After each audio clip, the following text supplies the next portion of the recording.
I'm Jago Cooper. I'm head of the Americas at the British Museum. And I'm Amber Lincoln, a curator in the Americas section at the British Museum. Welcome to the City exhibition, Arctic Culture and Climate.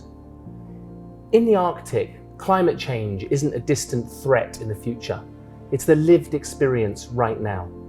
There are places that are melting for the first time in human history. And this exhibition is about the lives and experiences of the people who live there. At the heart of this exhibition is decades of collaboration with Indigenous Arctic people. Jago, Peter Luvers, and myself have worked with hunters, herders, scholars, political advisors, seamstresses, storytellers on this exhibition, and we're particularly grateful that they've been so generous in sharing their knowledge. To really understand the Arctic, you need to do what I'm doing now.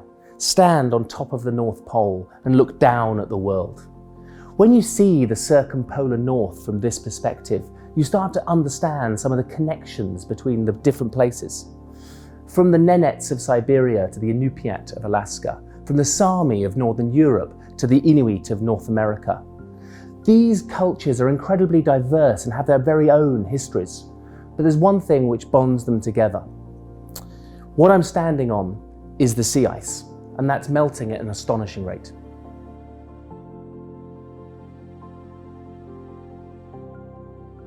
Ice is also access to bountiful worlds. Andrew Kopic's There's Another One beautifully captures the rich life underneath the sea ice and its significance for people who rely on that life. And this is as important today as it was in the past. When we think about the problems and solutions of climate change, it really needs a sort of fundamental rethink about how we live with the planet. If you conceive of the planet as a sort of finite set of resources that those with the power and technology can exploit for their own gain, then that's a difficult place to start. The Arctic is the complete opposite of that. People are an integrated part of the ecosystem. They're part of a living world and just one small, humble part of it. This translates to the aesthetics of art itself. Throughout this museum, you see these big marble monuments, iconoclastic objects of power. But the value of what art means in the far north is completely different. So this fish skin bag, translucent, ethereal, created in the 19th century, captures this understanding that when you take an object, the value and beauty of its creation is in how you respect the environment from which it came. So if your starting point is thinking about the environment in a completely different way, then it changes everything about your relationships with it. Take hunting, for example. You might think that hunting and the success of hunt is based on the technology you have or the skills as a hunter. But in the Arctic, that's not the case. It's the choice of the animal, who they wish to give themselves up to. And they do that based on the personality of the hunter, their soul, and the aesthetics of their tools. Take this world's first wetsuit behind me, which was used to go out hunting whale. This is an object that had to be perfectly created in order to justify the killing of the whale. And these practices, these ideas continue throughout the Arctic today. So if you take Brian Adams's photograph of Marie Rexford from northern Alaska, Brian is an Inupiat photographer, and he's capturing the continuation of these practices with the whale blubber lying down ready to be socially shared after the success of the hunt.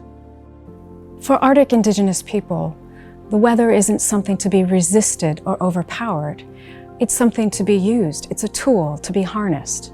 So for instance, seamstresses who make the wonderful clothing and footwear that make life in the Arctic possible have a knowledge of weather. They use particular forms of, they use particular temperatures, humidity, and seasonality in order to tan and the hides used to make clothing, such as the gut skin parka that are so essential to hunters and others for traveling and staying dry.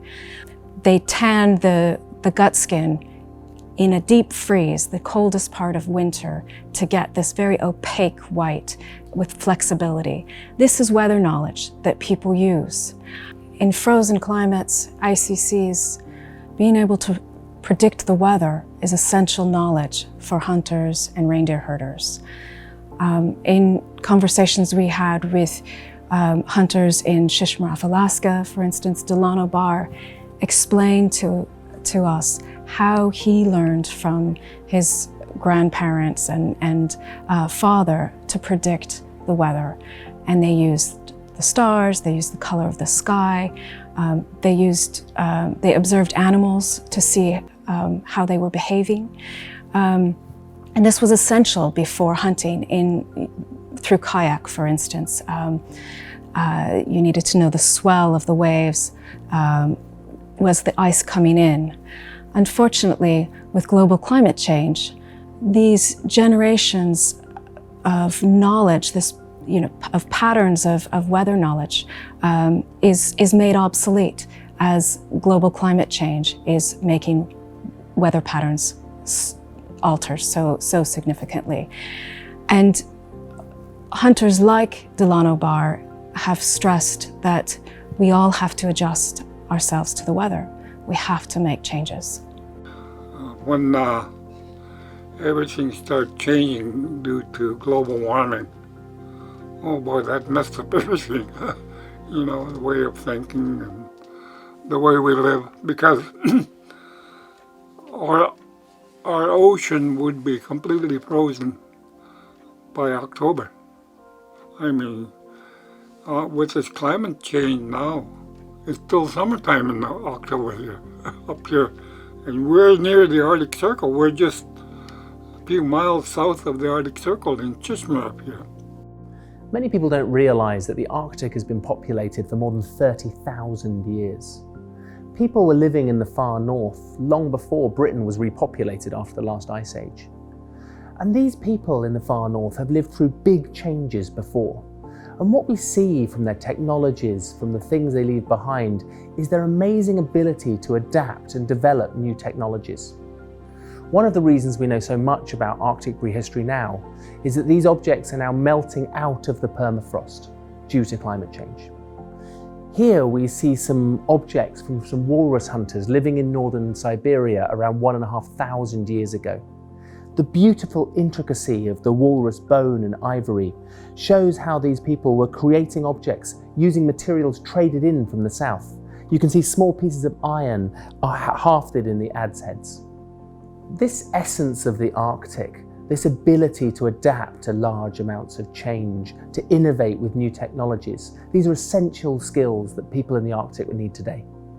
Like their ancestors before them, Indigenous Arctic people have used these same resilient strategies, adaptation, innovation, and collaboration, to manage the rapid social, economic, and political changes of the last 300 years. These have been the result of European exploration and the Russian annexation of Siberia, and the colonial stories and histories that came after that. Some of the earliest encounters between Inuit and European explorers, for instance, were violent, such as Martin Frobisher's encounter with Inuit of Iqaluit in 1577. But others have shown an incredible amount of collaboration as these well-adapted local people shared their knowledge, for instance, with Ross's crew in the 1830s. There's a depiction by Ross himself of two Inuit men looking at a chart and explaining where the Europeans were at the moment and giving them local knowledge.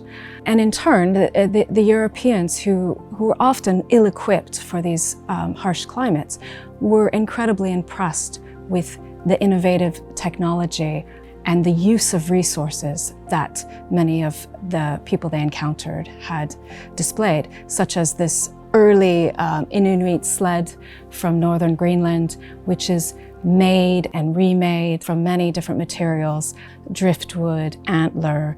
And what's amazing about this sled is that you can see the reuse of the material. So everything was so efficiently saved and kept that a crossbar would have been reused for a bow drill, for instance, and then reused into something else. And you can see the evidence of that when you look closely at this wonderful sled behind me.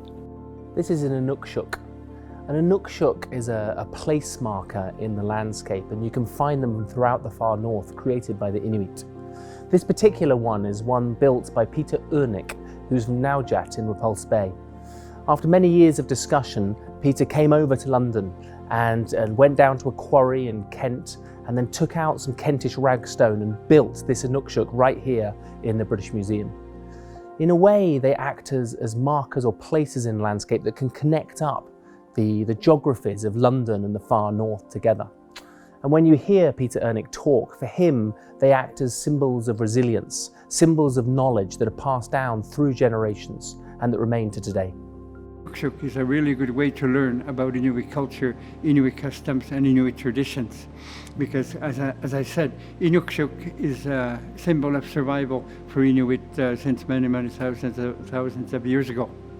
Since Arctic Indigenous people are on the front lines of global climate change, they're also leading the way in raising awareness and finding solutions to the problems affecting their communities.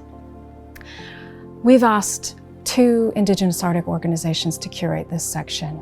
The Shishmaref Erosion and Site Expansion Coalition and the Inuit Circumpolar Council Alaska have brought 2 major issues that they're dealing with to the visitors here in London. Shishmaref, a low barrier island, is rapidly eroding as a result of fierce storms. They are working to prevent being some of the first climate migrants. The Inuit Circumpolar Council of Alaska is working for food securities. Some of the problems that come from climate change also include the melting of the permafrost, invasive species, increase in contaminants. This is affecting people's food systems, and of course, being able to continue to hunt and gather and fish is really important to people. So what's amazing about these organizations is that they're relying on some of these same strategies, adaptation, innovation, collaboration, that their ancestors have used for a millennium. Atigit Silapat, the beautiful printed parkas above us, were created by young kids in Kinait and Pangerton, Nunavut, who are inheriting a warm Arctic. They've been working with a group of artists out of Toronto, the Embassy of the Imagination, to reflect on climate change and the experiences of changing environments around them. They are calling for reciprocal global action and solidarity during this time of transformation. Most exhibitions at the British Museum are about the past, but this is an exhibition which is really about the future. We really hope that you'll come along and listen to the stories being told by communities in the Arctic, and look at the incredible objects that have these narratives of living in a time of dramatic global change.